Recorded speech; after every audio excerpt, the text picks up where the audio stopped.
이 귀한 주일에 예수 그리스도 우리의 왕이신 우리 예수님의 복음 안에서 또 함께 예배드리고 찬송하고 교제 나눌 수 있게 된 것을 우리 주님께 감사드립니다. 여러분 오늘 좀 피곤하시죠? 구정 연휴 가운데에서 특히 우리 여성도님들이 많이 수고를 하셨을 것이라 생각이 드는데 또 우리의 마음을 잘 모아서 하나님께 진정으로 성령 안에서 예배드리기 원합니다. 먼저 여러분 이렇게 귀한 또 예배당으로 이전한 것을 축하드립니다. 그러나 또 이 이전과 함께 여러분 얼마나 많은 또 수고를 하셨을까 이런 생각을 할 때 또 주님의 위로도 전하고 싶습니다. 오늘 그 주어진 시간 가운데 하나님의 말씀이 우리 가운데 임하기를 원합니다. 우리 항상 내 옆에서 있을 것 같은 사람이 우리를 갑자기 떠나는 일들이 종종 있죠. 내가 시간만 내면 함께 식사할 수 있고 또 시간 내면 함께 영화 한 편 볼 수 있을 것 같은 사람이 갑자기 우리를 떠나는 경우가 우리 가운데 종종 있습니다. 근데 그 사람이 이 세상을 갑작스럽게 떠나게 된 사람이 그냥 아는 사람이 아니라 정말 가장 존경하고 사랑하는 사람이었다면 굉장히 다시 정상적으로 내 생활을 집중하고 그렇게 영위하는 데는 좀 시간이 걸릴 수가 있습니다. 오늘 우리가 읽은 이 사도행전 본문은 12절에서 우리가 20절까지만 봤는데요. 우리 예수님의 제자들의 상황이 좀 그와 같은 상황이다라고 얘기할 수가 있습니다. 항상 자기들 옆에 있을 것 같았던 예수님께서 갑자기 더 이상 육신의 눈으로 볼 수 없게 되어버린 것입니다. 이 땅에 더 이상 계시지 않은 육신의 몸으로 계시지 않는 분이 되어진 것이죠. 여러분 1장 9절을 보시면 제가 갖고 있는 성경은 이제 개역 개정인데요. 1장 9절을 한번 보시기 바랍니다. 이 말씀을 마치시고 그들이 보는데 올려져 가시니 구름이 그를 가리어 보이지 않게 하더라. 부활하신 예수님께서 이 땅의 사람들이 아직 경험할 수 없는 새 하늘, 새 땅, 이 하나님 나라, 하늘 영광, 하늘나라 영광, 즉 하나님의 처소로 들어가신 것입니다. 먼저 들어가신 것입니다. 육신을 입은 채로 새 하늘과 새 땅을 최초로 경험하신 우리 예수님입니다. 이것을 우리는 승천이라고 하죠. 하늘로 올라가셨다. 하늘로 올라가셨다. 그런데 여러분 가운데 이제 우리 초등학생들은 가끔 보면 부모님과 함께 이렇게 비행기를 타고 해외를 가게 되면 하늘에 올라가서 비행기가 올라갈 때 왜 예수님이 안 보여? 이러는 친구가 종종 있을 때가 있습니다. 그런데 우리 지금 성경에서 여기서 이제 하늘에 올라가셨다라는 말을 하는데 물론 문자적으로 어느 정도 제자들 앞에서 이렇게 올라가셨을 것이 분명합니다. 그러나 무작정 그냥 계속해서 하늘 올라가신 것은 아닙니다. 우리 성경에 보면 우리 인간의 언어로 이 땅의 언어로 다 설명할 수 없는 경우들이 있죠. 그 중에 대표적인 본문이 오늘 우리 본문입니다. 우리 주님께서 하늘에 올라가셨다라고 하는 것은 온전한 의미에서 이제 이 땅이 아닌 하나님의 처소, 하나님이 함께 하시는, 영원히 함께 하시는 그곳으로 육신을 입고 먼저 올라가셨다라는 의미입니다. 이 새하늘과 새 땅의 영광을 우리 모든 하나님의 백성들이 맛보는 그 날이 우리에게도 옵니다. 특별히 예수님의 재림과 함께 모든 존재하는 이 피조물들이 하나님의 영광의 극치로 우리가 새하늘 새 땅에 임하게 되는 것이죠. 이 은혜가 우리 모두에게도 함께 하기를 원합니다. 근데 여러분 21절에 보시면 이 예수님의 승천과 함께 이런 보도가 나옵니다. 이르되 갈릴리 사람들아 어찌하여 서서 하늘을 쳐다보느냐. 너희 가운데서 하늘로 올려지신 이 예수는 하늘로 가심을 본 그대로 오시리라. 오늘 제 말씀의 제목은 성령께서 오시기 전에입니다. 이것을 조금 더 정확하게 말하면 좀 길어지는데요. 예수님께서 승천하신 직후, 예수님께서 부활하신 직후, 그리고 성령이 강림하시기 직전, 그 사이에라고 할 수가 있습니다. 예수님께서 부활하시고 약 40일 동안 그의 살아계심을 제자들에게 보이셨죠. 그리고 우리 오늘 성경을 보면, 우리가 읽지는 못했지만 사도행전 1장에 보면 40일 동안 하나님 나라를 가르치셨다, 이렇게 얘기를 하십니다. 그리고 약 열흘이 지나서 우리 이제 사도행전 2장에 보면 이제 오순절 날에 그러죠. 그래서 이제 6월절로부터 약 50일째가 되는 그 날입니다. 그러니까 40일 동안 예수님께서 승천 직전까지 부활 가운데 하나님 나라를 선포하셨는데, 그리고 나서 약 10일 정도가 더 있었던 것이죠. 그리고 사도행전 2장에 성령께서 강림하시게 됩니다. 그러니까 오늘 우리 본문은 승천하시고 나서 성령이 강림하시기 직전에 약 한 열흘 동안에 있었던 일들을, 대표적인 몇 가지를 우리에게 소개한 본문이 바로 오늘 우리가 읽은 본문입니다. 여러분, 예수님께서 이런 약속을 하시죠. 승천하시기 전에 조금 있으면 내가 너희에게 이제 성령으로 세례를 줄 것이다. 그러니까 예루살렘을 떠나지 말라, 이런 말씀을 주십니다. 그리고서 제자들은 그런 예수님의 말씀을 받고 그 명령대로 예루살렘을 떠나지 않고 있는 것입니다. 그런데 사실 예수님의 십자가 사건 이후에 제자들이 굉장히 실망한 것이 사실이지만, 그분의 부활을 목격하고 그리고 함께 약 40일 동안 예수님께서 육신을 몸을 가지면서 함께 음식을 먹으면서 40일 동안 있으면서 제자들이 완전히 그들이 기쁨 가운데 살게 되었습니다. 그리고 그들은 계속 그러한 시간들이 계속되면서 이제 하나님의 나라가 그야말로 임하고, 즉 왕이신 하나님의 통치가 온전히 이 땅 가운데 임하면서 로마 제국이 무너지고 이제 새로운 시대가, 새하늘 새 땅이 임할 것으로 기대했던 것이 사실입니다. 그래서 예수님께서 여러 가지 말씀을 하실 때 이스라엘 나라를 회복하심이 이제 지금입니까? 라고 하는 질문도 하게 된 것입니다. 그런데 우리 주님께서 약속이 뭐라고 하셨습니까? 예루살렘을 떠나지 말라. 너희가 전에 세례 요한이 물로 세례를 주었는데 나는 이제 성령으로 세례를 줄 것이다 라고 하였습니다. 그때 제자들은 아마 이런 생각도 했을 것이에요. 예수님의 12 제자들 가운데에는 세례 요한의 제자들도 있었습니다. 처음에 세례 요한에게 먼저 세례를 받았던 사람들이 있었다는 것. 예수님도 사실은 세례 요한에게 세례를 받았던 사람입니다. 그 요단강에서 세례받았던 것을 좀 기억했겠죠. 그리고 이제 부활하신 예수님께서 우리를 요단강가로 또 인도하셔서 거기서 하늘의 영, 하나님의 영으로 우리를 세례 주지 않을 것인가 라는 기대를 했던 것이 사실일 것입니다. 그런데 그렇게 예루살렘을 떠나지 말라고 하신 예수님의 말씀과 함께 갑자기 감람원으로 가시더니 그분이 갑자기 승천하신 것입니다. 더 이상 눈에 보이지 않게 된 것입니다. 제자들이 굉장히 당황했을 것이에요. 아까 제가 서두에 말씀드린 것처럼 우리와 영원히 이제 부활로 함께 하실 그 예수님을 기대했는데 예수님이 더 이상 눈에 보이지 않게 된 것입니다. 이들이 얼마나 당황했을 것입니까? 그런데 여러분, 이들이 예루살렘을 떠나지 않았던 이유는 예수님의 명령이 있었기 때문이죠. 그러면서 이들이 한 행동이 있습니다. 한 열흘 동안 한 행동이죠. 그 내용이 오늘 우리 성경에 기록되어 있는 것입니다. 여러분, 그들이 무엇을 했습니까?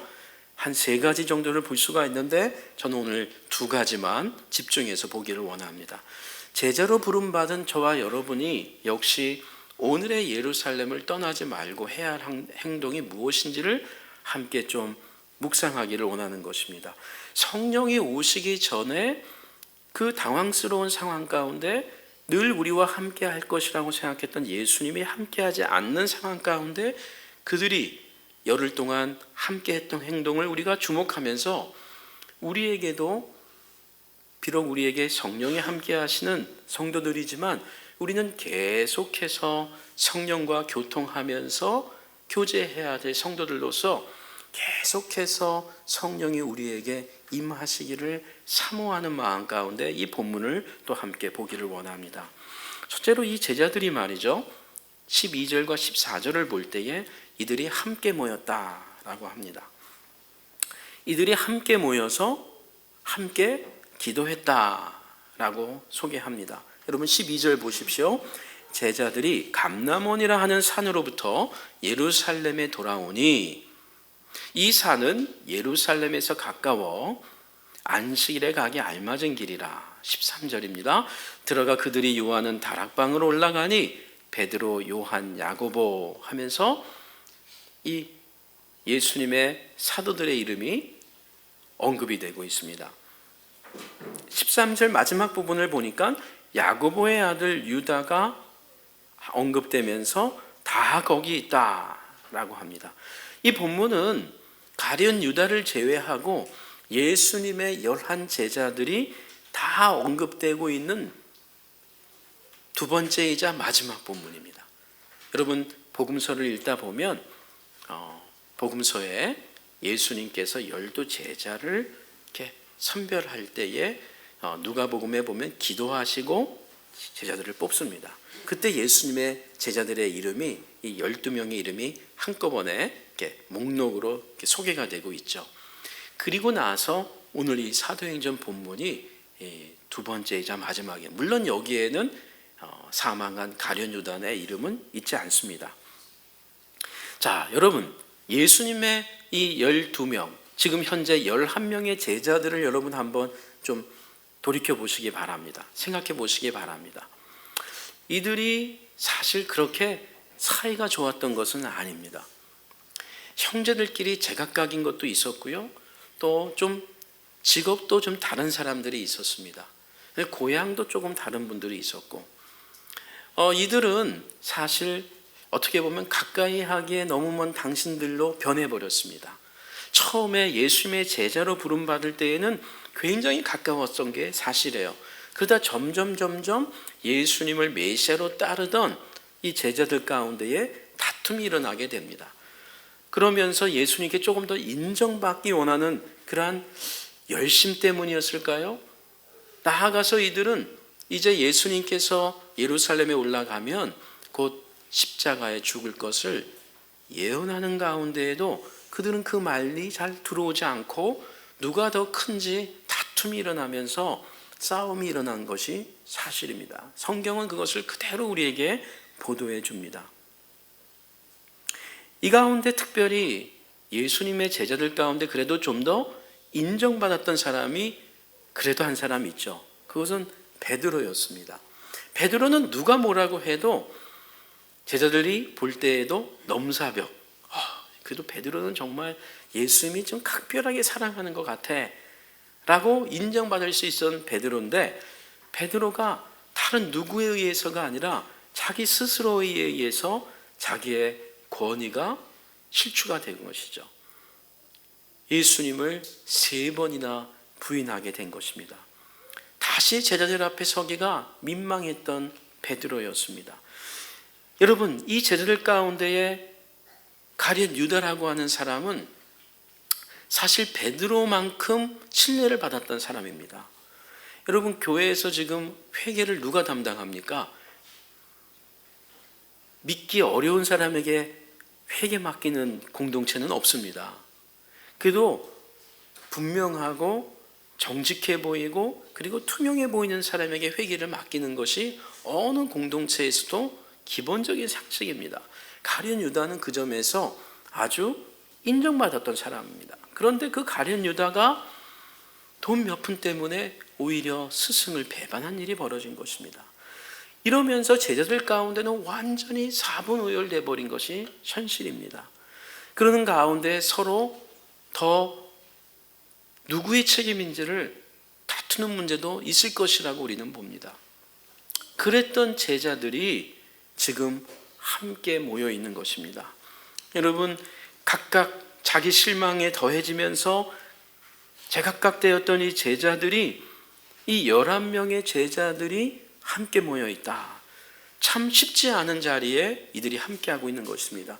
여러분, 우리 성경을 보면 제자들만 함께하고 있는 것이 아닙니다. 여러분, 14절이 말해주듯이 여인들이 함께하고 있습니다. 예수의 어머니 모친 마리아도 함께하고 있습니다. 예수님의 아우들도 함께하고 있다라고 오늘 우리 성경에서 증언해 줍니다. 여러분, 마가복음 6장에 보면 예수님의 아우들이 최소한 4명이 언급됩니다. 이름이 밝혀지면서 4명이 언급이 됩니다. 야고보, 요셉, 유다, 그리고 시몬. 이 사람들은 예수님의 제자들이 아니고 예수님의 동생들로서의 이름들을 갖고 있습니다. 그런데 예수님의 사역 가운데 예수님의 제자들하고 예수님의 동생들하고도 사이가 좋지 않았습니다. 그래도 그 당시에 예수님의 제자들은 예수님을 메시아라고 생각하면서 따랐던 거거든요. 근데 예수님의 동생들은 그렇게 믿을 수가 없었습니다. 함께 어릴 때 같이 자랐던 형이거든요. 어릴 때 같이 딱지치기도 하고 엄마한테 같이 혼나기도 했던 그 형이 갑자기 어느 순간에 어른이 되어서 메시아라고 하니까 이 참 이상한 겁니다. 그리고 나아가서 아버지 어머니를 돌보지 않고 자기들도 동생들인데 동생들도 전혀 관심 없이 그냥 이제 가출해 갖고 살고 있는 형을 바라보면서 사실은 그 가버나움에서 이제 좀 집에 돌아오라고 하는 그런 가운데에 나아갔던 것입니다. 그때 제자들이 그 동생들을 굉장히 핀잔을 줬던 것이 그 문맥에 나옵니다. 그런 상황 가운데 예수님이 이런 말씀을 하죠. 누가 내 부모고 누가 내 모친이고 누가 내 가족인가 형제자매인가 하면서 하나님의 말씀을 듣는 자들이 내 가족이고 내 모친이다, 이런 말을 합니다. 여러분, 예수님께서 이 아버지와 어머니 가족을 무시한 것이 아닙니다. 그 상황 가운데에 새로운 가족을, 대한공동체를 소개해 주면서 교회가, 앞으로 생길 교회가 새로운 가족과 같다라고 하는 것을 가르쳐 주는 메시지가 있는 본문입니다. 자, 어쨌든 이런 저런 일들로 인해서 제자들과 예수님의 아우들이 그렇게 사이가 좋지를 못했습니다. 요한복음에 봐도 그런 관계들이 좀 언급이 되고 있습니다.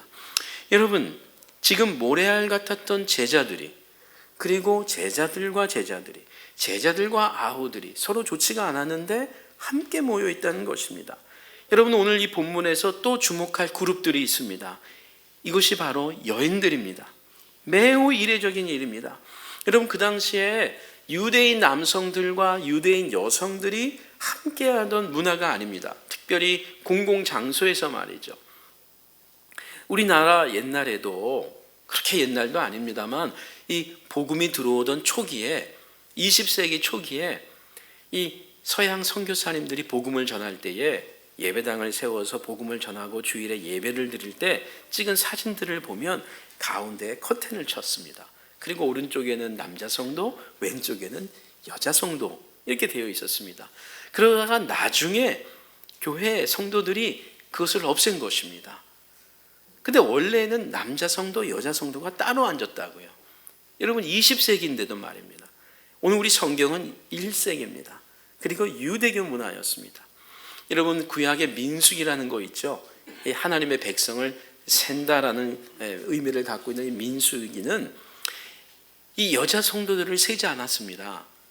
그래서 남자 성도들, 하나님의 백성, 이스라엘 백성을 셀 때 남자만 셌습니다.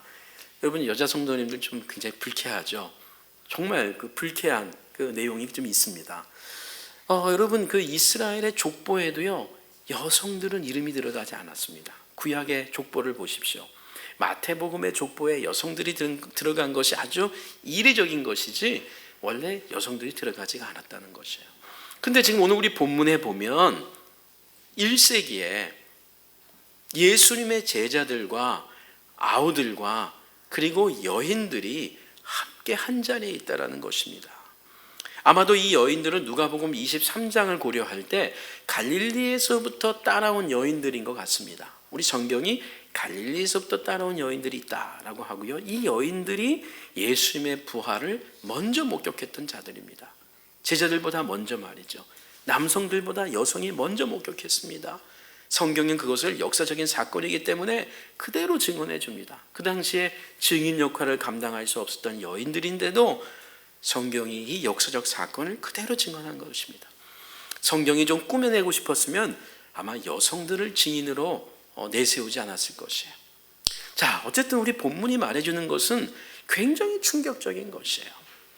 말하자면 오늘 본문은 한마디로 제각각이었고 함께 하기가 어려웠던 상처투성이었던 사람들이 한자리에 조그마한 그 예루살렘 다락방에 함께 모여 있다, 함께 자리를 하고 있다. 그 당시에 이 사람들을 서로 중재할 수 있던 예수님이 없었는데도 말입니다. 여러분, 이들이 왜 모였는지 아십니까? 이들이 어떤 마음으로 모여 있는지 아십니까? 4절을 보십시오. 더불어 마음을 같이하여 오로지 전혀 기도에 힘쓰더라. 여기서 더불어 마음을 같이하여 라고 하는 이 단어는 원래 하나의 단어입니다. 이 그리스어로 하나입니다. 호모스마돈이라고 하는 하나의 단어가 우리 한글 번역에는 또 영어 번역에는 몇 개의 단어로 이렇게 되어 있지만 하나의 단어입니다. 한 마음으로, 같은 마음으로 라고 하는 단어입니다. 이 말이 신약 성경에 11번 나오는데요. 사도행전에서만 10번이 집중적으로 나오는 단어입니다. 이 초대교회가 마음을 같이 하는 공동체라고 하는 것을 아주 잘 보여주는 그러한 역할을 해주고 있는 것입니다. 여러분, 두 구절만 한번 보겠습니다. 여러분, 사도행전 2장 46절을 보십시오. 여러분 한번 성경을 찾아보세요. 2장 46절, 날마다 마음을 같이하여 성전에 모이기를 힘쓰고 집에서 떡을 떼며 기쁨과 순전한 마음으로 음식을 먹고. 또 한 곳을 보겠습니다. 5장 12절입니다. 사도들의 손을 통하여 민간의 표적과 기사가 많이 일어나매 믿는 사람이 다 마음을 같이하여 솔로몬 행각에 모이고. 예수님께서 육신적으로 더 이상 함께 할 수 없었던 상황이었지만 제자들은 서로의 감정과 과거를 뒤로하고 함께 모여 있다라는 것입니다. 제자들은 자신들과 불편했던 또 다른 사람들과도 함께 했다라는 것입니다. 예수님의 아우들과 예수님의 어머니 그리고 다른 여인들, 그들이 예수님의 사도들과 함께하고 있다는 것입니다. 서로 불평하고 책임을 추궁할 수 있었던, 누가 예수를 죽였는가를 추궁할 수 있었던 상황이었지만 이들이 함께하고 있다는 것입니다. 그리고 자신들의 불확실한 현실 앞에서 마음을 함께하면서 기도를 하고 있다라고 합니다. 예루살렘을 떠나지 말라라고 하는 그 예수님의 명령을 순종하면서 이들이 함께하고 있다라는 것입니다. 여러분, 이런 모임이 어떻게 가능했다고 생각하십니까? 왜 가능한 줄 아십니까? 이들이 이름이 다르고 고향도 다르고 제각각이었던 사람들이지만 이들에게 공통점이 하나 있습니다. 이들이 부활하신 예수님을 체험했습니다. 부활하신 예수님을 눈으로 본 사람들입니다. 예수님의 십자가의 죽음이 부끄러운 선생의 죽음이 아니라, 예수님의 죽음이 부끄러운 아들의 죽음이 아니고, 예수님의 죽음이 부끄러운 형의 죽음이 아니고, 예수님의 죽음이 부끄러운 한 남자의 죽음이 아니라는 것을 깨닫게 되었던 것입니다. 예수님의 죽음은 하나님의 아들이 죽었다라는 사실을 이들이 깨달은 것입니다. 왜냐하면 부활 사건으로 말미암아 죽음으로 끝나지 않고 예수님이 다시 살아나신 사건을 목격하고 깨닫게 되면서 바로 사망 권세를 깨트린 하나님의 아들의 죽음이었다는 것을 이들이 깨닫게 되신 사실입니다. 이 믿음과 확신이 제자들과 예수님의 아우들과 여인들을 모두 다 바꿔놓은 것입니다. 인간관계나 이해관계를 떠나 예루살렘의 다락방 한자리에 함께 모일 수 있었던 이유가 여기 있었던 것입니다. 함께 기도할 수 있는 기적이 여기에 있었던 것입니다. 성도 여러분, 우리는 지금 어디에 머물러 있습니까? 오늘의 예루살렘, 성도들의 어머니와 같은 교회를 우리는 떠나지 말아야 합니다. 비록 내 마음에 썩 들지 않고 때론 나를 시험에 빠지게 하는 성도가 내 주위에 있을지라도 성도는 교회에 머물러 있어야 합니다. 여러분, 아무리 조그마한 교회 공동체일지라도 항상 내 마음에 드는 사람이 다 있는 것은 아닙니다. 여러분, 교회의 성도의 수가 많은 교회만 시험이 있는 것이 아닙니다. 2명, 3명, 5명, 10명만 모여도 그 가운데에 시험에 빠지는 일들이 생기는 것이 또한 교회입니다. 왜냐하면 교회는 하나님의 은혜 받은 성도들이 모이는 곳이기도 하지만 또한 죄인이 모이는 곳이기 때문입니다. 여러분, 우리가 교회가 아닙니까? 우리가 교회를 떠나서 어디로 가겠습니까? 우리가 교회인데 말입니다. 우리는 지금 누구와 함께 있습니까? 내가 함께 하고 싶고 가까이 하고 싶은 사람과 함께 하는 것은 잘못이 전혀 아닙니다. 그런데 내가 함께 하고 싶고 함께 이야기하고 싶은 성도들하고만 함께 하고 있는 것은 매 주일마다 그리하려고 하는 것은 그것은 옳은 성도의 자세가 아닌 것입니다. 우리 주위의 지체들은 모두 우리가 마음을 함께 하여서 모여야 할 사람들입니다. 여러분, 몸을 함께 하는 것도 귀하지만 마음을 함께 하는 것이 더 귀한 일입니다. 비록 내가 떨어져 있을지라도 우리가 마음을 함께 할 때에 사실 일주일에 한 번 보는 성도일지라도 굉장히 반갑고 기쁘게 된 것입니다. 마음을 같이 하는 성도. 그런 점에서 우리 한번 주위 분하고 한번 인사 나눌까요? 제 옆에 앉아주셔서 감사합니다. 한번 이렇게 인사해 주십시오. 제 옆에 앉아주셔서 감사합니다. 인사 왜 안 하세요? 제 옆에 앉아서 마음이 불편하세요? 우리 옆에만 하지 마시고 뒤와 앞에도 좀 보시면서 제 뒤에 앉아주시고 제 앞에 앉아주셔서 감사합니다. 여러분, 예수님의 십자가의 죽음과 예수님의 부활은 내 인생에 어떤 의미를 주었는지를 꼭 물으셔야 합니다. 왜냐하면 지금 함께 할 수 없었던 이 초대교회의 사람들이 함께 할 수 있었던 것은 이들이 다른 무엇이 아니고 십자가의 죽음과 예수님의 부활 사건의 의미를 그들이 다시 깨닫게 된 것입니다. 그것을 깨달으니까 함께하기 좀 불편했던 사람들이지만 그들을 용납하고 이해하고 다시 품을 수 있는 믿음이 생기고 용서가 생긴 것입니다. 그것이 성도인 것입니다. 성도가 누구입니까? 항상 다른 사람들을 바라볼 때에 그 사이에 예수님의 십자가와 부활 사건이 접붙여지면서 그를 바라보게 되는 사람이 성도인 것입니다. 여러분, 교회당이 식당이나 여러분 영화관과 다른 것이 무엇입니까? 때로는 같아 보일 때가 있어요. 왜냐하면 교회에 나와서도 함께 식사하고 그러지 않습니까? 밥을 먹지 않습니까? 여러분, 교회에 나와서 예배당에 나와서 밥을 먹으면서 함께 교제 나누고 대화 나누는 것, 이것은 귀한 일입니다. 그러나 우리가 성도라면, 교회라면 우리가 먼저 해야 될 것은 우리가 하나님의 말씀을 먼저 먹어야 하는 것입니다.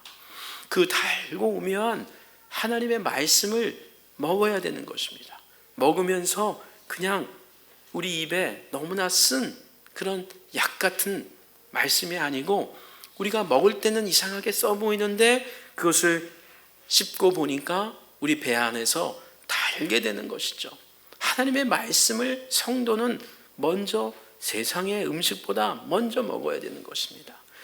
여러분, 우리는 이 하나님의 말씀을 먹고 그 하나님의 말씀에 근거해서 우리가 사랑하는 것이고, 말씀에 근거해서 용서하는 것이고, 말씀에 근거해서 우리는 때로는 훈계도 하는 것입니다.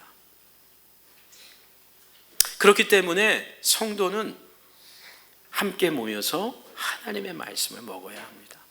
여러분이 이 예배를 드리시기 전에 또 이 하이델베르크 요리 문답을 공부하시던데, 그것도 하나님의 말씀을 먹는 것이죠. 왜냐하면 이 교회사의 중요한 교리들이 다 말씀의 핵심을 풀어내는 것 아닙니까? 여러분, 우리가 종종 예배를 본다 이런 말을 하죠. 그게 뭐 나쁜 말은 아니지만 그것이 꼭 또 좋은 표현도 아닙니다. 우리가 이 본다라는 말을 하다 보니까 종종 우리가 마치 드라마를 보고 이 영화를 보는 것 같은 생각이 드는 것이죠. 여러분, 우리가 예배당에 와서 예배를 드리는 것은 극장에서 영화를 한 편 보는 것이 아니에요. 목사가 설교를 하고, 그리고 사회자가 기도를 하고, 그리고 우리 성도들이 함께 이렇게 찬양을 부르는데, 이 예배가 한편의 이 공연같이 생각하면 결코 안 되겠습니다. 예배는 무엇보다 우리 각자 한 사람 한 사람이 살아계신 하나님 앞에 나와서 그 하나님의 영광 안에 들어가는 시간인 것입니다. 예배를 보기 이전에 영광의 하나님을 만나는 일입니다. 하나님의 말씀을, 음성을 듣는 시간이죠. 예배는 모든 성도가 자신의 진정한 마음을 담아 왕이신 하나님께 나아가는 시간인 것이죠. 하나님께 찬송하고 기도하는 시간이 예배하는 시간이죠. 예배는 한 주간에 우리의 연약했던 우리의 죄악을 우리 하나님께 나와서 진솔하게 고백하고 참회하면서 우리 왕이신 하나님께서 우리의 참회를 들으시고 우리의 죄 용서가 임하는 용서의 시간이 바로 예배인 것입니다. 그 예배 가운데 우리는 새 힘을 얻는 것입니다. 예배당을 나오기 전에는 내가 오늘도 교회를 가야 하나 하는 그러한 마음의 무거움과 답답함이 있었을지라도 예배를 드리고 집으로 돌아갈 때에는 하늘에서 임하는 새로운 힘과 위로 가운데 다시 세상으로, 우리의 가정으로, 우리의 직장으로 나아갈 수 있는 용기를 얻는 것이 바로 예배인 것입니다. 그렇기 때문에 예배는 그 자체가 축복인 것입니다. 예배 드리는 시간이 축복인 것입니다. 여러분, 이런 예배의 은혜가 충만한 성도들이 많아지는 그런 예림개혁교회가 되기를 원합니다. 우리 성도는 언제 어디에 있든지 간에 어떤 상황에서도 낙심하지 않고 이 땅 가운데 있을지라도 하늘에 계신 하나님의 영이, 하늘의 하나님께서 우리가 예수 그리스도의 이름으로 그분의 이름을 부를 때에 우리의 음성을 들으시고 역사하시는 하나님, 그 하나님을 믿고 나아가는 것입니다. 그래서 우리는 이제 우리의 어느 곳에서도 하나님께 예배하는 성도로 나아가는 것입니다. 성령이 오시기 전에 우리가 주목할 것이 또 하나 있습니다. 예수님의 제자들과 사람들이 모인 자리에서 무슨 일이 벌어진 것입니까? 여러분, 이들은 두렵고 떨리는 상황이었고 예수님이 더 이상 눈으로 보이지 않는 상황이었지만 이들은 성경을 다시 펼쳐보았습니다. 성경을 다시 펼칠 수 있는 사람들이 되었다라는 말입니다. 사실 초대교회뿐 아니라 구약 성경이나 신약 성경을 보면 그 시대마다 하나님의 사람들은 참으로 어려운 상황 가운데에서도 하나님의 말씀을 펼치는 사람들이었습니다. 여러분, 15절과 16절을 보십시오. 모인 무리의 수가 약 120명이나 되더라. 그때에 베드로가 그 형제들 가운데 일어서서 이르되, 형제들아, 성령이 다윗의 입을 통하여 예수 잡는 자들의 길잡이가 된 유다를 가리켜 미리 말씀하신 성경이 응하였으니 마땅하도다. 20절 보십시오. 시편에 기록하였으되 그의 거처를 황폐하게 하시며 거기 거하는 자가 없게 하소서 하였고, 또 일렀으되 그의 직분을 타인이 취하게 하소서. 여러분, 예수님의 12 제자들 가운데에서 이 가룟 유다라고 하는 한 사도였던 사람이 예수님을 판 사건은 그야말로 제자들 자기들이 생각해도 참으로 황당한 일이었습니다. 참으로 불미스러운 일이었죠. 그래서 자기들도 너무 낙담에 빠진 일들이 되어버렸습니다. 그런데 그런 상황 가운데에 베드로가 이런 제안을 하시는 겁니다. 여러분, 우리가 자꾸 이렇게 낙담에 빠질 일이 아닙니다. 우리가 성경을 보니까 이 예수님께서 팔리는 일이 보니까 성경에 이미 예언된 일입니다. 이미 오래전에 우리 가운데 벌어진 이 일이 매우 불미스러운 일이고 낙담에 빠질 일이긴 하지만 그냥 우리가 이렇게 뒷짐지고 있을 일이 아니다. 왜냐하면 이 일은 성경에 이미 예언된 일이다 라고 하는 것이었습니다. 이 말은 하나님의 뜻 밖에서 벌어지는 일은 우리 인생 가운데 하나도 없다라는 것을 증언하는 일이었습니다. 가룟 유다 일 때문에 낙심에 빠질 상황이 아닙니다 라고 한 것입니다. 오히려 가룟 유다가 시험에 빠져 내던진 봉사의 직무를 성경의 뜻에 따라 새로운 사람을 다시 선임해야 될 일이 우리가 해야 될 일입니다 라고 한 것입니다.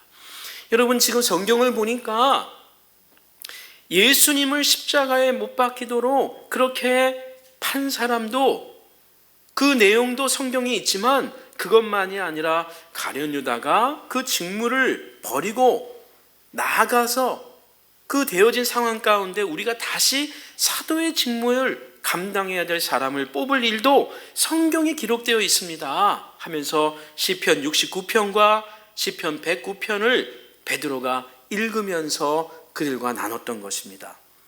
여러분, 이것은 굉장한 일인 것입니다. 베드로와 사도들이 성경을 많이 읽었던 사람이고 아는 사람들이었지만 그들이 그 성경을 다시 보게 된 것입니다. 다시 펼치게 된 것입니다.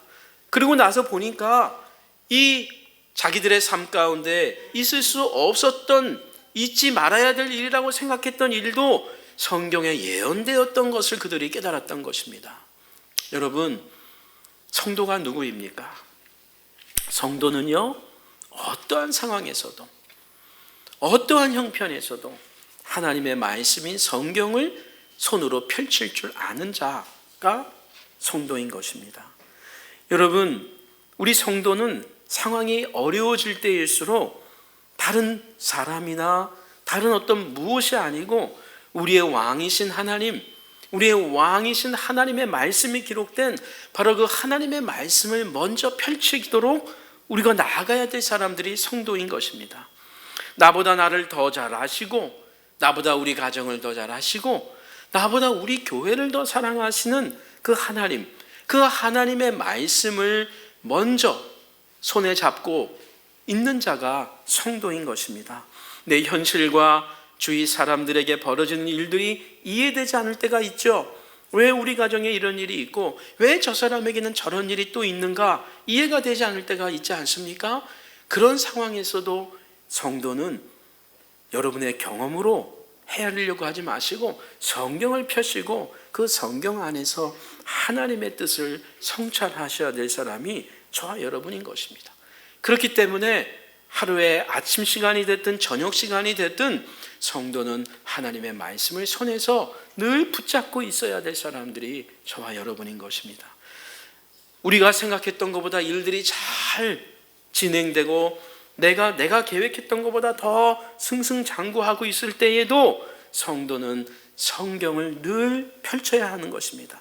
그래서 우리가 교만하지 않고 늘 겸손하게 하나님의 뜻을 찾을 수 있는 자가 바로 성도인 것입니다. 여러분, 다윗이 쓴 시편이나 모세가 쓴 모세오경은 그저 지혜가 많은 사람들이 쓴 사람들이 한 교훈집이 결코 아닙니다. 사도행전 여러분 1장 16절을 보십시오. 형제들아, 성령이 다윗의 입을 통하여 미리 말씀하신 성경에 응하였으니 마땅하도다. 여러분, 여기 성경을 잘 보십시오. 여기 보면 베드로 사도께서 시편 69편과 109편을 그렇게 인용하고 난 직후에 이런 말을 하고 있는 것입니다. 성령이 다윗의 입을 통하여 말씀하신 것이 이루어지는 것이 마땅하다. 여기 지금 다윗이 말씀하셨다라고 해도 잘못된 표현이 아니지만 지금 베드로 사도는 성령께서 말씀하셨다. 다윗의 입을 통해서. 이것은 베드로만이 아니었습니다. 여러분, 바울 사도께서도 그렇게 말씀하셨고요. 우리 믿음의 주이신 예수님께서도 그렇게 말씀하십니다. 여러분, 성경은요, 바울의 말씀이 있고 야고보의 말씀이 있고 모세의 말씀이 있고 이사야의 말씀이 있지만 그저 인간들의 말이 아닌 것입니다. 하나님께서 이사야를 통해서, 하나님께서 바울을 통해서 우리에게 하시는 하나님의 말씀인 것입니다. 이것이 성도입니다. 여러분, 저와 여러분들이 성경을 읽을 때에 하나님의 말씀을 읽는다라고 읽어야 하는 것입니다. 여러분의 교회에서 목사님을 통해서 이 말이 잘 늘 이렇게 전파되고 가르쳐지고 있는 것을 제가 잘 압니다.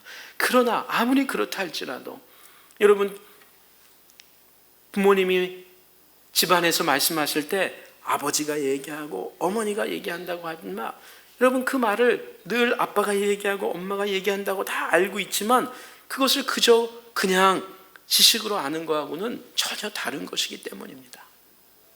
여러분, 누가복음 24장 32절에 보면 이런 이야기를 합니다.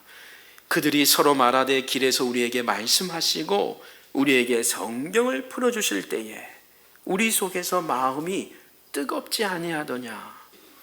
여기 보면은 예수님께서 제자들에게 말씀을 풀어줄 때에 제자들의 마음이 뜨거워졌다라고 합니다. 이걸 직역하면 사실은 불탔다라는 말이에요. 불타지 아니하더냐.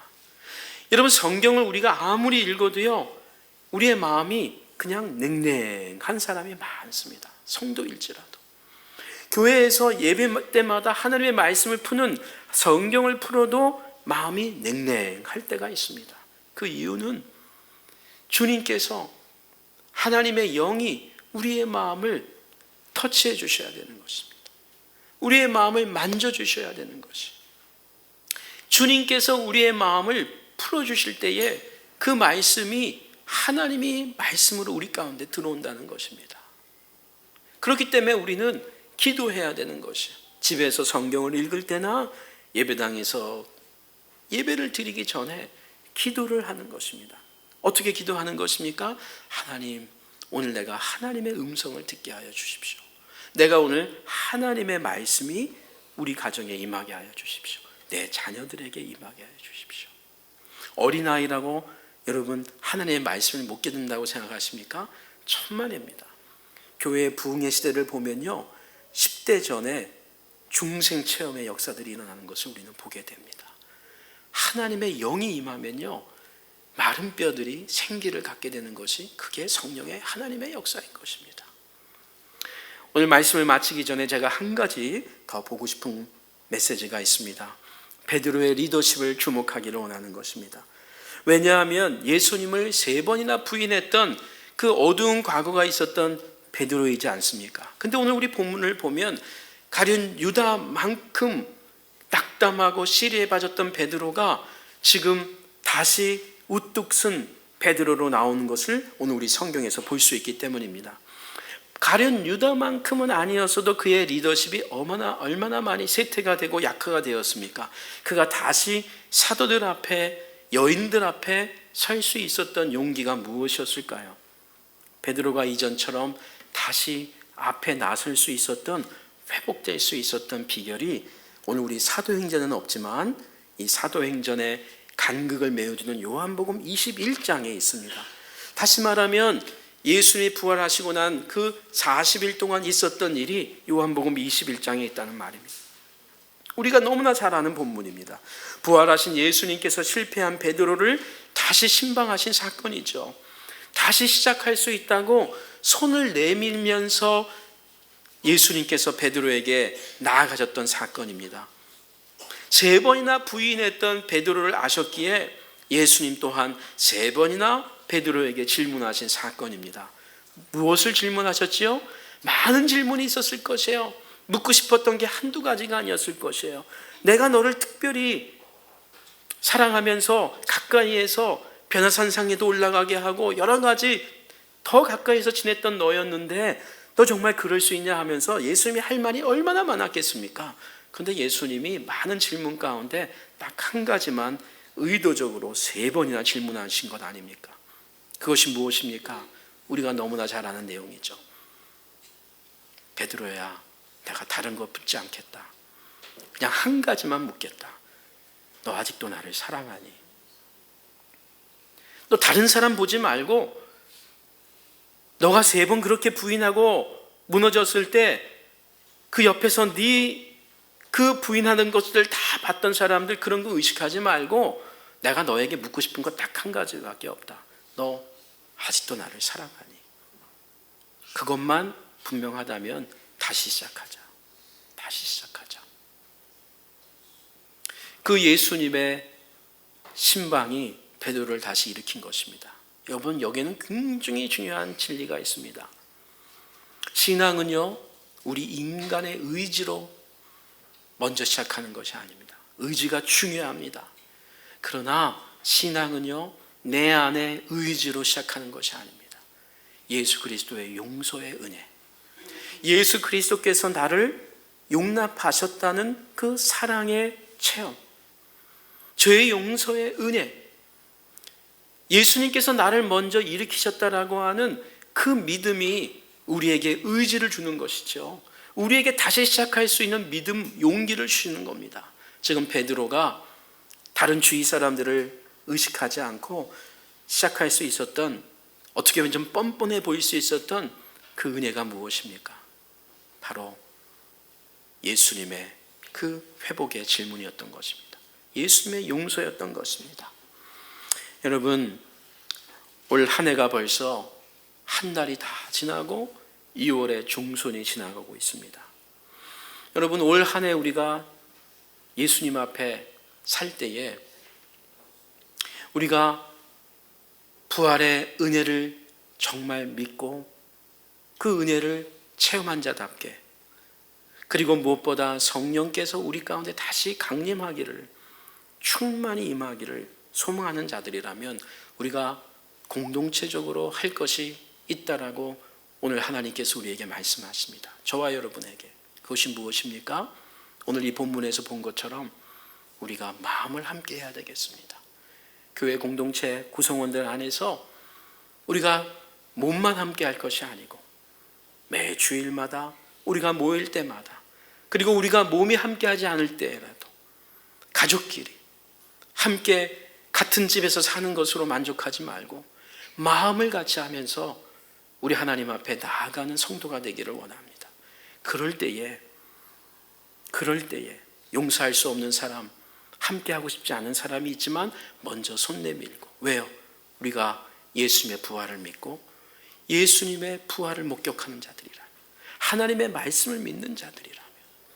그리고 우리에게 할 일이 또 하나 있습니다. 여러분, 우리의 상황이 어떤 상황일지라도 하나님의 말씀을 펼치십시다. 매일매일 가족이 함께 예배하면 더 좋겠죠. 예배당에서 함께 하나님의 말씀을 펼치십시다. 그냥 성경을, 그냥 책 한 권을 펼치는 것이 아니고 하나님의 말씀을 펼칩시다. 그리고 예배 가운데, 교리 교육 가운데, 수요일에도 금요일에도 주일에도 하나님의 말씀을 펼쳐서 내 형편과 내 처지를 넘어서서 말씀하시는 그 하나님의 말씀을 기대하고 사모하면서 하나님의 말씀을 펼칠 때에 우리 가운데 놀라운 성령의 역사가 있을 것이라고 믿습니다. 함께 다 같이 이런 은혜가 있기를 사모하면서 기도하겠습니다. 참 좋으신 우리 하나님, 오늘 우리에게 같은 자리에서 예배할 수 있는 은혜 주심을 감사합니다. 하나님, 우리가 성도입니다. 하나님, 우리가 예수 그리스도의 제자들입니다. 하나님, 오늘 우리가 이렇게 예배하는 처소에 나와 함께 믿음의 형제자매들과 예배하게 하심을 감사합니다. 하나님이여, 올 한 해 벌써 여기까지 왔는데 우리 삶을 돌아보고, 우리 자신을 돌아보고, 우리 가정을 돌아보고, 또 우리 교회의 구성원들을 돌아보기를 원합니다. 하나님 우리에게 말씀하여 주시고 우리에게 깨닫게 하여 주셔서 이제 일주일 동안 우리의 가정으로, 우리의 직장으로, 우리의 세상으로 나아갈 때에 하나님께서 우리에게 말씀하시는 그 능력과 그 새로운 위로를 갖고 승리할 수 있게 하여 주시기 원합니다. 주 성령님을 사모합니다. 우리가 주 앞에 나아갈 때 주의 영이 우리 가운데 충만히 임하게 하여 주시옵소서. 예림 개혁교회 가운데 충만히 임하사 바른 말씀 운동과 함께 성령의 충만함으로 세상을 바꾸는 하나님의 나라로 온전케 하는 왕이신 하나님이 임하는 그런 놀라운 백성들, 가정들 되게 하여 주시옵소서. 예수님 이름으로 감사하며 기도하옵나이다. 아멘.